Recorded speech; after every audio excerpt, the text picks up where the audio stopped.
The first of these keynotes is led by a lady who is considered to be one of the beacons of healthcare industry in India. We are very proud to welcome Ms. Sangita Reddy, who is the Joint Managing Director for Apollo Hospitals.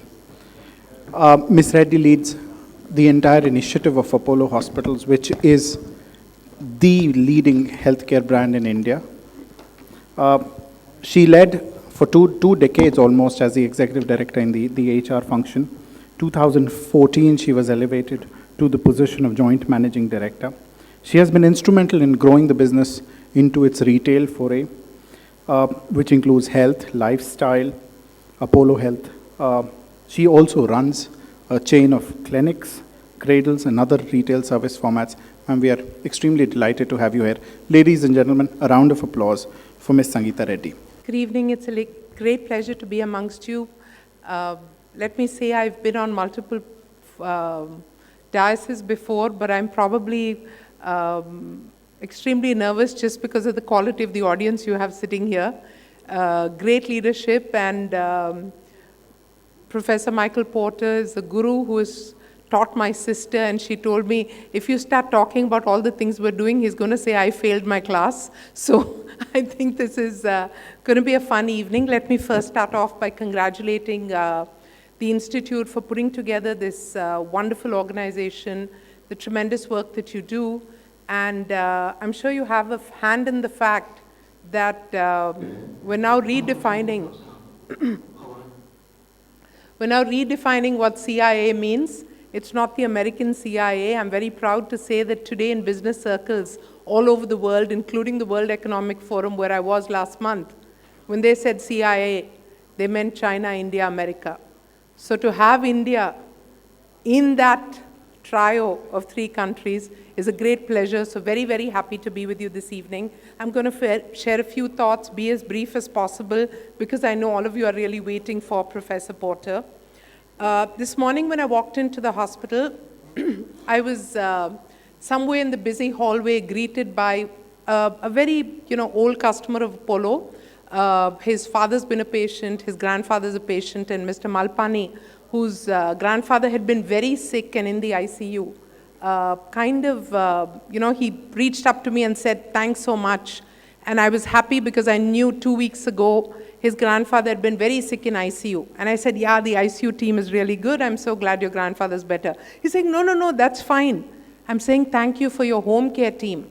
Because after we got out of ICU, your home care team came. They set up the home before we went there. And with monitoring, nursing, point of care testing, we're completely managing our grandfather from home. And he's so happy, and your team has been amazing. So if I look at the fact that Apollo today, we're doing, high-end tertiary care, 9,500, almost soon to be 10,000 beds. We're in clinics. We're doing a lot of work on preventive healthcare and checkups. We're doing insurance. We also have the country's largest pharmacy chain. We're in education, and that's why Professor Porter, my sister, said that we'd fail the class because your strategy one-on-one says make your choices, delineate what you do. Right now, we're kind of end-to-end across the healthcare spectrum, and then with adding home care, we're just adding one more, and on another hand, we will be launching next month a technology arm to do e-commerce through healthcare. But somehow, I think that a lot of what we do, or the strategy that we have, is driven by something I read a very long time ago, and that was that about 2 decades ago, companies across the world competed based on price. And, Japan brought in just-in-time inventory. There was this whole series of things, and, everything was about, first you had the product, of course, and then they started competing on price. And then from price, people said, no, we need to differentiate, and they started competing on quality.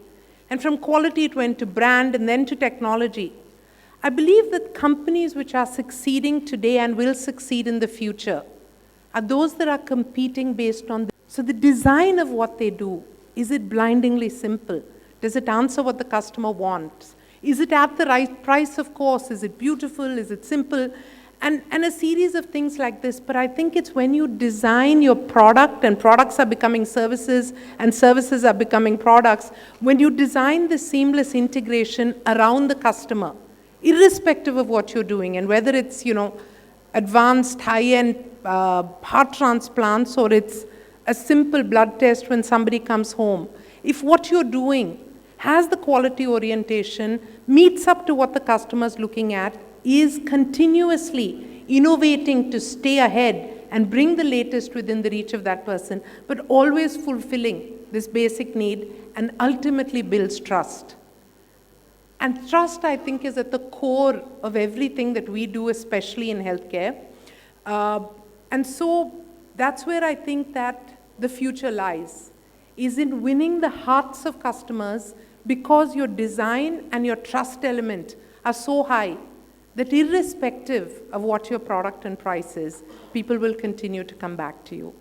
But I think that, ours is a very simple story of my father, Dr. Reddy, who came back from the United States almost 35 years ago, simply because his father wrote to him saying that, every time you do something tremendous in America, your parents are happy, but imagine if you came back.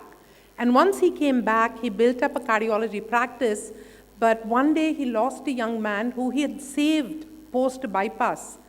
But by the time this young man raised the money to go to the US for heart surgery, raise that, $20,000 which was required, and get his visa, he had his second heart attack and succumbed, leaving behind a 36-year-old wife and 2 young children.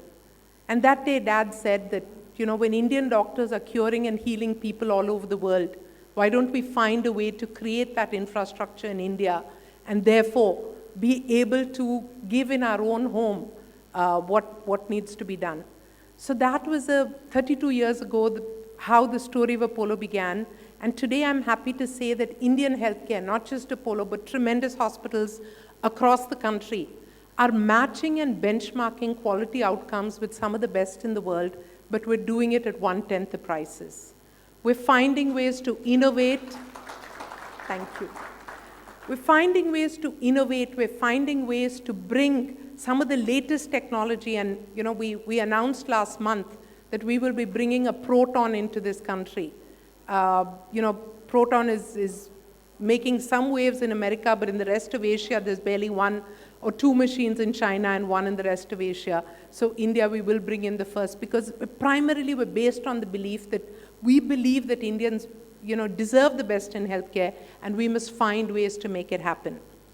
But we've also, over the last many years, realized that healthcare is not just about advanced surgery.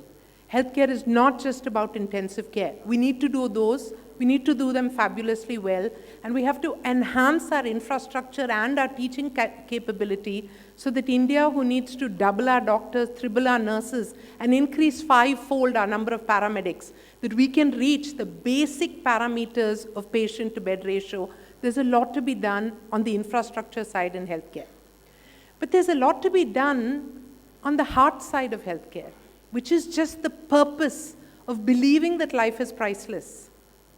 All of you know that about 3 months ago, we lost one of our greatest leaders. And President Abdul Kalam was on his dais very much like this, probably bigger, probably with a lot more security. And when he had a chest pain and fell down, do you know that nobody did CPR? The basic aspect of how we train our population to respond in a crisis, whether it's, a road traffic accident, what is our first responder policy? Do we have ambulances? How do we respond?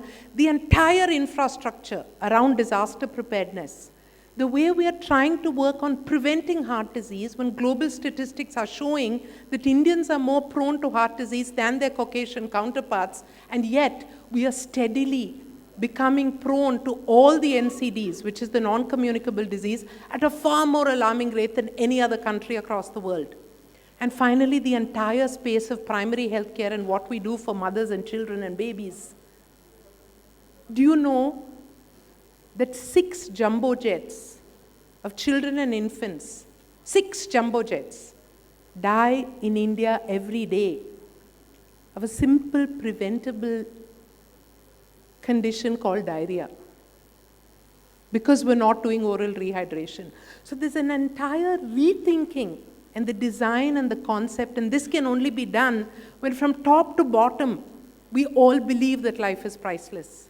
And then we will find ways to bring clean drinking water, to bring sanitation, to give oral rehydration, to educate, and to use all the amazing technology that the gentlemen on the stage earlier were talking about, because all we need is a simple mobile phone to teach a mother that if you mix salt and sugar into clean water and give that to your baby, they will not be dehydrated, and you will not lose children for dehydration. So there's a tremendous aspect of change which is required in the healthcare scenario, and the reason I'm really sharing this at this audience, really enlighten people, is because this change is not the health ministry's responsibility, it's not the state government's responsibility, it's not even the hospital's responsibility. It is the responsibility of society as a whole to start saying we must redefine healthcare. And when we redefine healthcare, and sharing from the guru sitting here today, who saw the future, and in his book written in 2005, he defined many of the futuristic aspects about healthcare.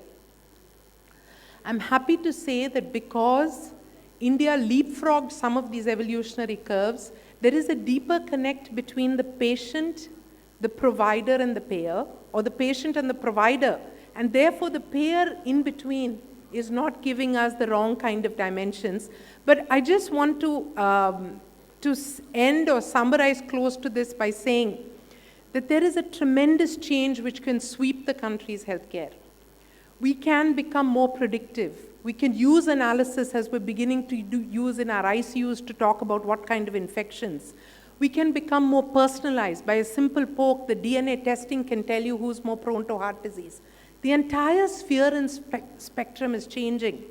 And if we use the technology, use the pervasiveness of mobile, use IoT and everything that it spells out, these can create a brand new transformation. So you use the capability and the innovativeness of the current Indian healthcare system, but take it 5 steps ahead in terms of access as well as affordability, while always striving to have the highest quality.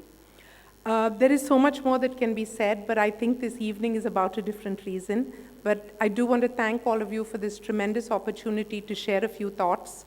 To just close by saying that a lot of what we're doing is on the right track, but many things that we're doing need to change. And whether it's a rediscovery of how we're handling our own healthcare, the healthcare of society, or the tremendous messages that were given in our society 200 years ago, whether it was yoga or a lot of other things, let's rediscover all those and build the healthcare of the future in many ways, whether it's in remote care services or in our innovative solutions. I do believe that a young in India can help take care of an aging world. Thank you all very much. Have a